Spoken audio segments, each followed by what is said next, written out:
What's these random people? Okay. Random tweets.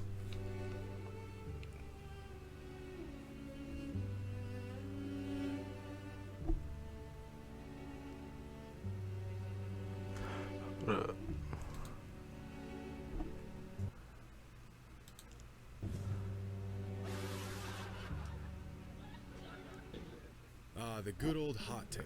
The necessary evil of the sports world. Through the good ones. Before we start this is what draws me so left about this man. Alright, you see how those people said something, right? They just people. You don't know in what context. They could be playing, they could be dead ass. But you, I can hear your voice. You feel me? I can hear you. The bad ones, you feel me? And the downright atrocious ones. We once again find ourselves racking our brains, trying to figure out how some people come up with this nonsense. But today, I've done the brain racking for you, and found some of the hottest NBA takes on the internet. So, buckle up. This may be a bumpy ride. This video is brought to you by Squarespace. Squarespace is an all-in-one platform for building and growing your business online. Whether you've got a product or service you want to share with the world, a passion project Squarespace ain't hit my job. I used to take an entire Squarespace off. What, I gotta hit y'all up? Use Squarespace's world-class tools and resources. What's up, Squarespace? I gotta hit y'all up. To save 10% off your first purchase of a website or let me know. The NBA is over. I did my reluctant but mandatory scrub through NBA social media in search for a new batch of hot takes. And to no surprise, what I found was downright appalling. So you went looking for the bullshit. My bad. Hold on. I'm no expert or anything, and I've definitely had my fair share of bad takes. But some of y'all should seriously have your accounts deactivated for the absolute tomfoolery y'all are posting on these pages. And after sifting through hundreds of takes, here's some of the best and worst that I came across. With rumors of Kyrie Irving leaving the Brooklyn Nets floating around over the past week, this first take speaks volumes to how I think a lot of NBA fans are feeling at the moment. And it might just be one of the best hot takes I've seen in a while. This NBA fan says that super teams and super team-ups bore him now. And I'm right there with him. After the renaissance of successful homegrown teams in the NBA over the last couple years, I don't...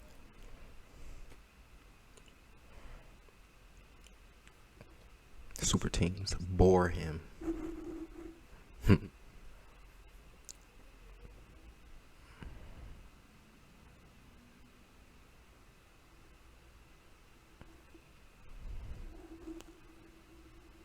You got some super teams that win. You got some that lose. But the whole trend is started. These niggas are on different teams. They gonna switch teams, whatever, if that's where the money is. Because that's how the money's going.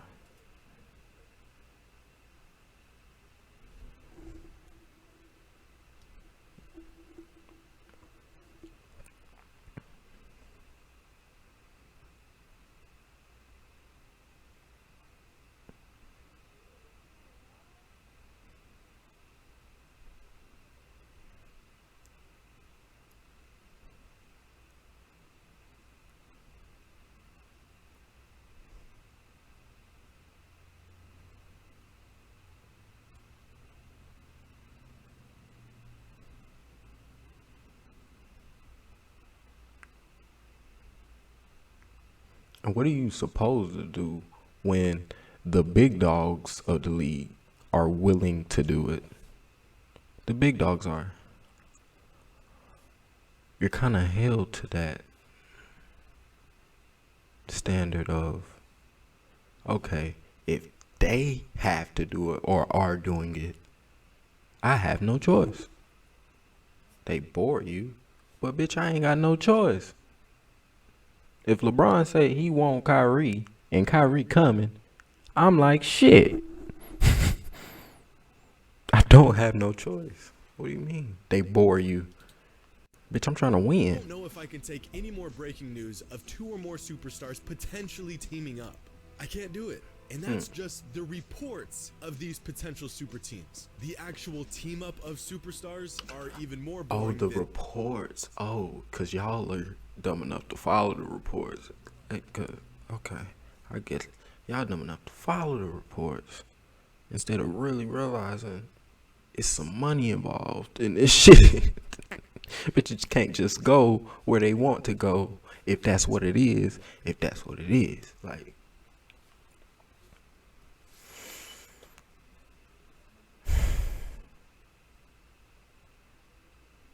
people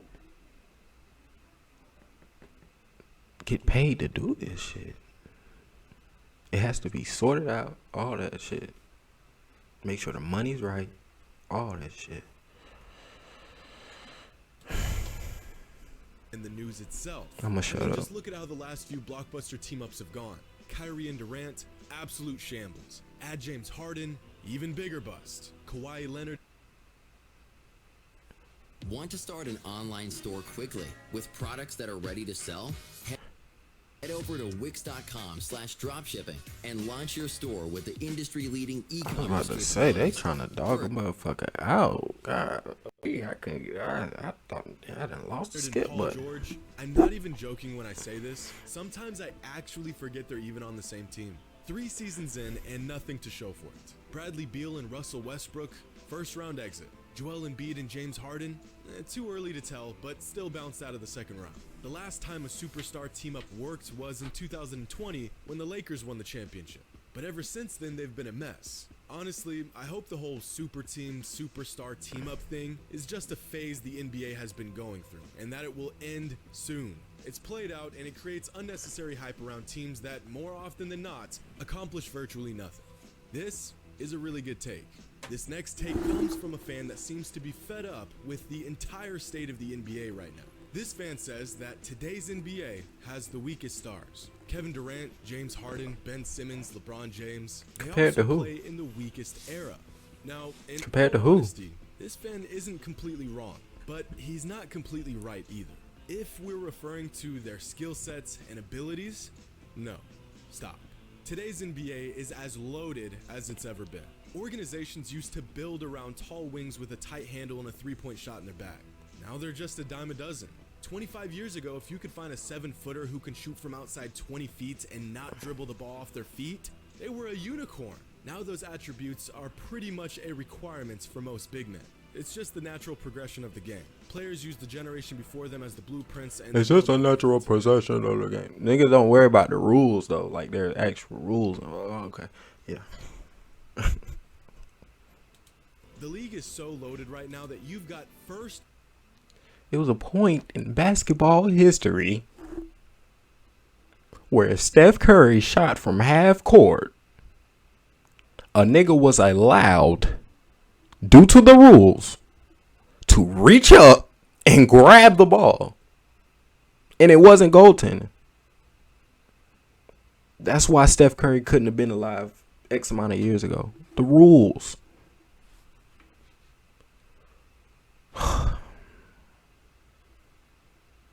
And now the rules say, oh my gosh, these offensive guys, oh my gosh. That's what the rules say. Oh my goodness. And that's why you get a Steph Curry now. The rules allow it. Ballot Hall of Famers like Kevin Durant, Stephen Curry, Chris Paul, and LeBron James. I said 25 years ago. Let me correct myself because let me do an actual time.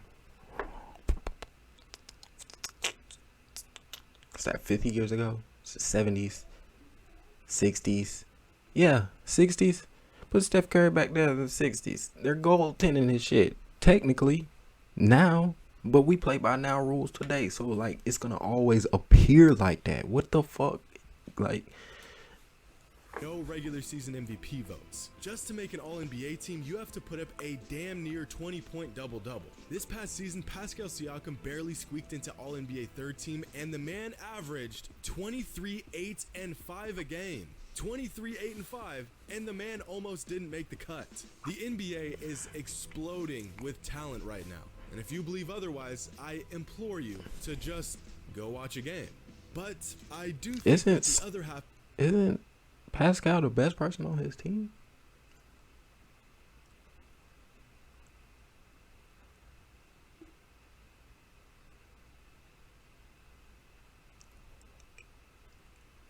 best person on your team.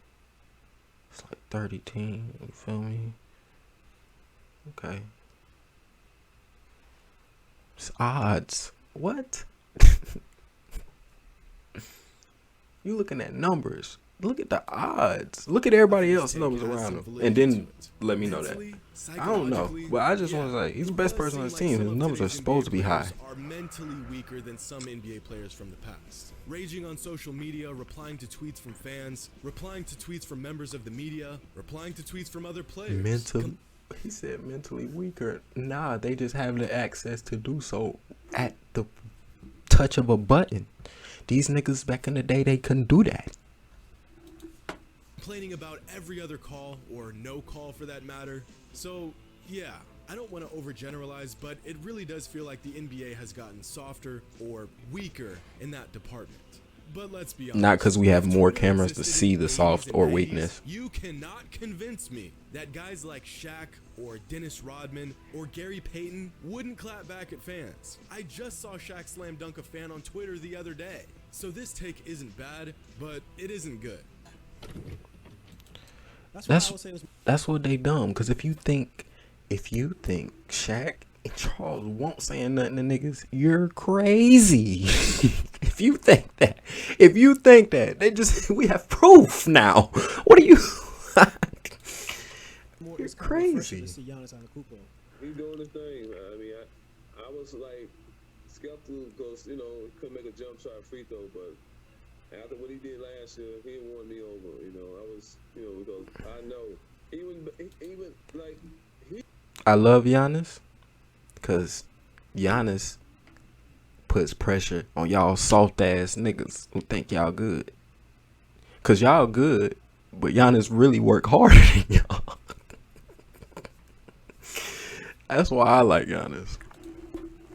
He wouldn't have been a force back in the day. Look, Would or would not. He wouldn't have been a force. He would, but he wouldn't have been doing that shit back in the day.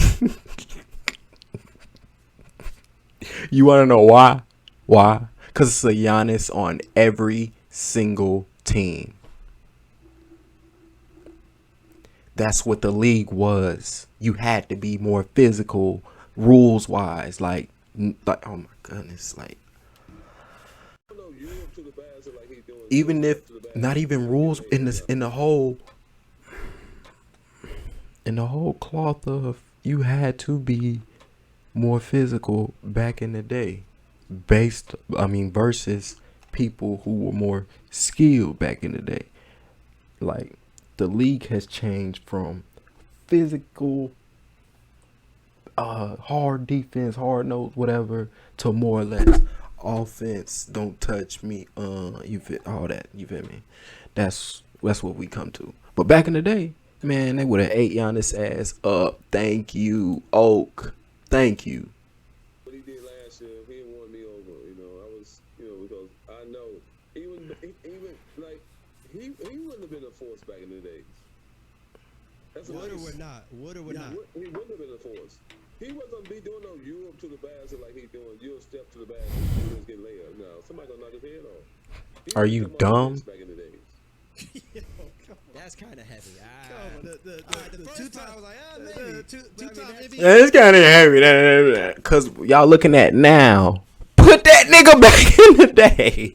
I'm trying to tell y'all. Like, if y'all really want to talk about it, like, all right, cool. I mean, if he coming off the bench, Giannis, who's different. Giannis during your time? If he playing, I'm going to be a power forward, the next power forward. I mean, it didn't matter. But he wouldn't have been, 50 and can't make a free throw and jump shot. No, he's a free throw line. Why do we do this? What does Charles Oakley have to gain by taking a shot at Giannis? Coming off the bench? He said, and then they say taking a shot. It's just a fact.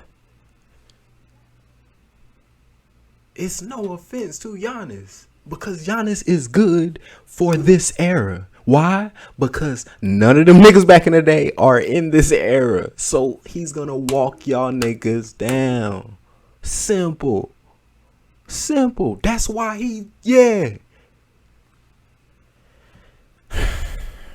Taking a shot. Wow. Because I said facts? Would you want me to do lie and say he's great everywhere? No, it's just the facts. This is what would happen. If you want to make yourself a problem like Giannis does, we will get you out the way somehow. That's what it was back in the day. Same thing nowadays, but it's just harder to do so. It's just way harder to do so. Once I've said it a million times. All-time great Can't just put your hand on Steph Curry.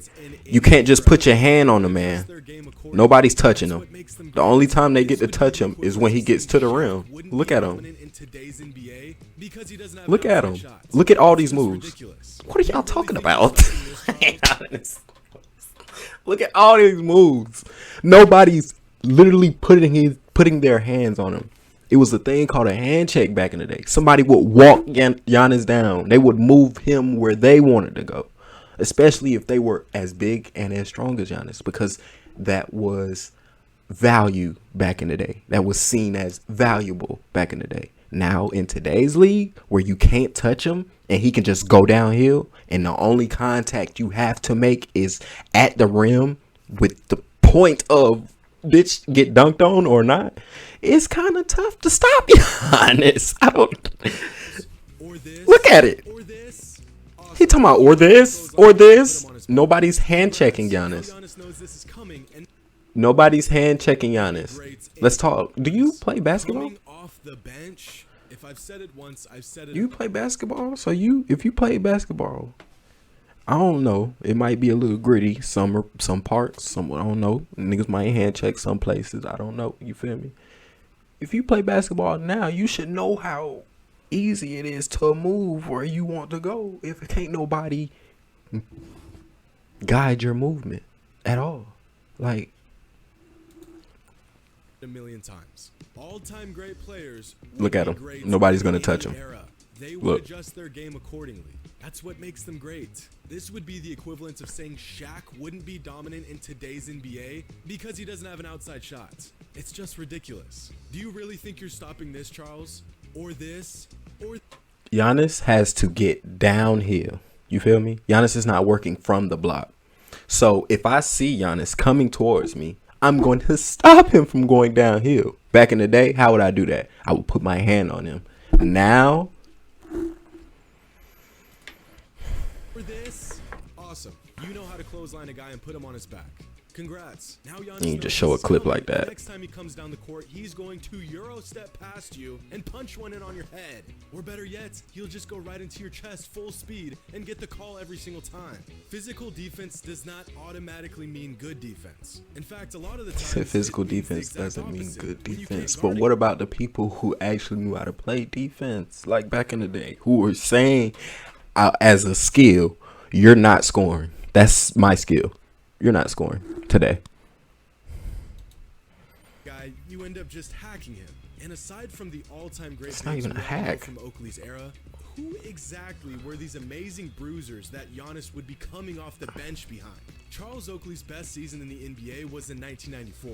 He was an all-star in that year. The starting power forwards across the league looked like this. Giannis is not only arguably bigger than every single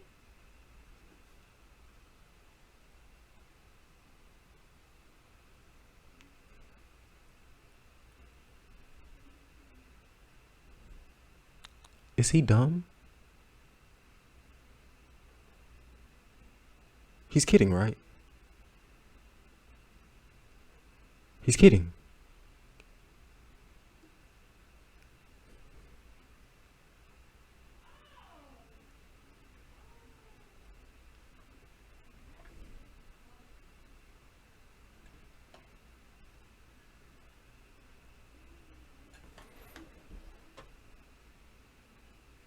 Are you dumb?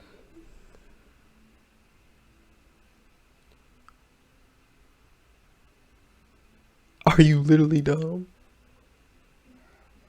This is exactly why he wouldn't be good. Literally everybody's Giannis.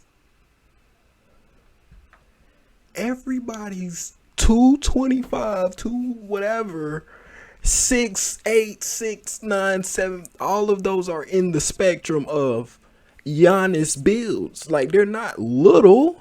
These niggas, this spectrum in nowadays league would be crazy.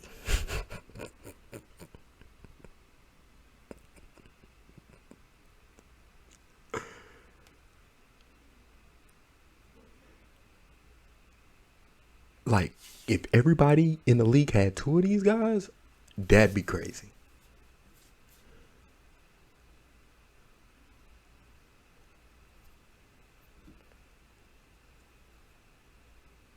Point being, Giannis is gonna have to face a Giannis every single game. Now, in today's league, he wouldn't. Are you slow? He literally just brought up the fact of why Charles Oakley makes sense.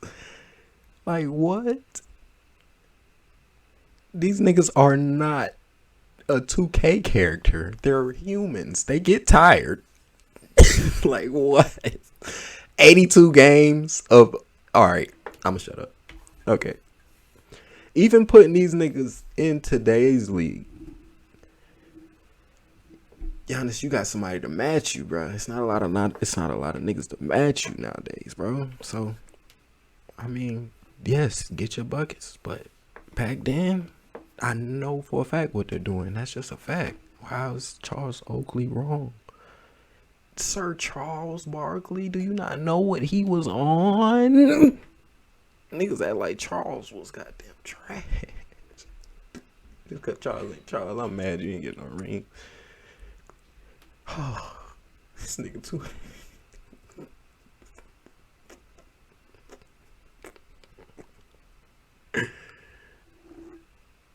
Chris Webb, bruh. Everybody's literally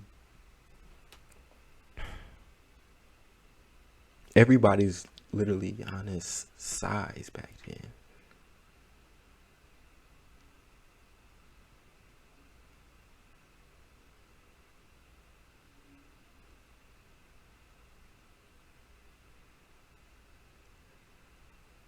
And if Giannis has to face niggas his size 82 games every night, I don't think his stats will look like that. Especially the way he shoots the ball from the free throw line. Because they would make him foul. Every time. Why? Because when you get where you want to, yeah. But if I put you where I want you, yeah. Which is at the free throw line. We gonna continue. Because this is literally the dumbest shit you could have showed me from you. Okay. My bad. Starting power forward back then, the vast majority of these guys were just role players. We're gonna run that back. Power forward in 19 looked like this. Giannis is not only arguably bigger than every single starting power forward back then, the vast majority of these guys were just role players. Look at the Bucks starting power forward in 1994. Frank Brakowski. You're gonna tell me with a straight face that Giannis is coming off the bench for Frank Brakowski? Stop it. In terms of size and athleticism, the closest thing to Giannis in Oakley's era was probably David Robinson. And in the 22 games Oakley and Robinson faced off over the course of 13 seasons, Robinson averaged 22, 10, and 3 a game to Oakley's 10 and 9. Were there a lot of dominant big men in the 90s? Yeah, of course. Would Giannis have been one of those dominant big men? Yeah, of course. And to round out this episode of Hot Takes, this next one is a scorcher. After going back and retroactively looking at the 7-game series of the 2016 NBA Finals, this NBA page begs the question, were the 2016 Finals really all that exciting? Or was it a snooze fest up until Game 7? Stop it. Get some help. I assume most people watching this video right now were fans of the NBA in 2016, which means I could probably assume most of you watched this series in real time. And if you did, you know how... Wait, what? Stop it. Get some help. 2016 NBA Finals. This NBA page begs the question, were the 2016 Finals really all that exciting? Or was it a snooze fest up until Game 7?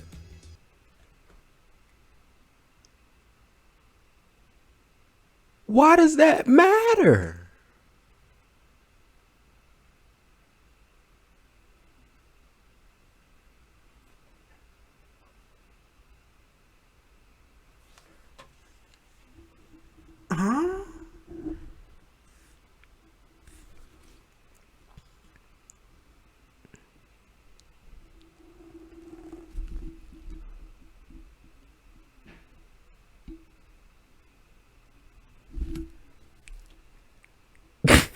Why does that matter?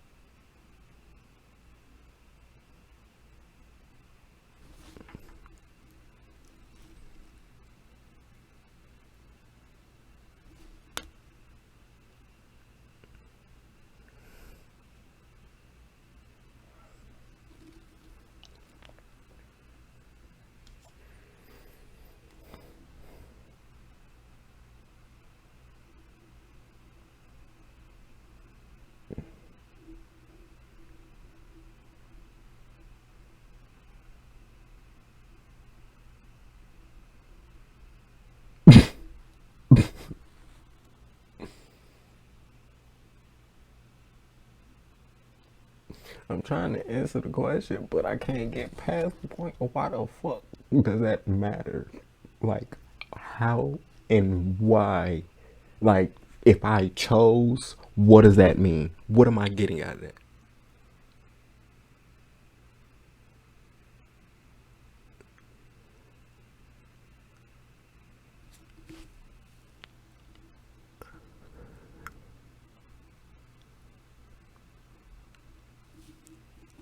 If we being honest, it's the finals. So probably everybody watching the finals. Snooze fest? What do you mean it's basketball? If you like basketball, you're gonna watch basketball. If you like high competition, you're gonna watch that too, cause it's the finals. Like it's a different year. Wait, what? What?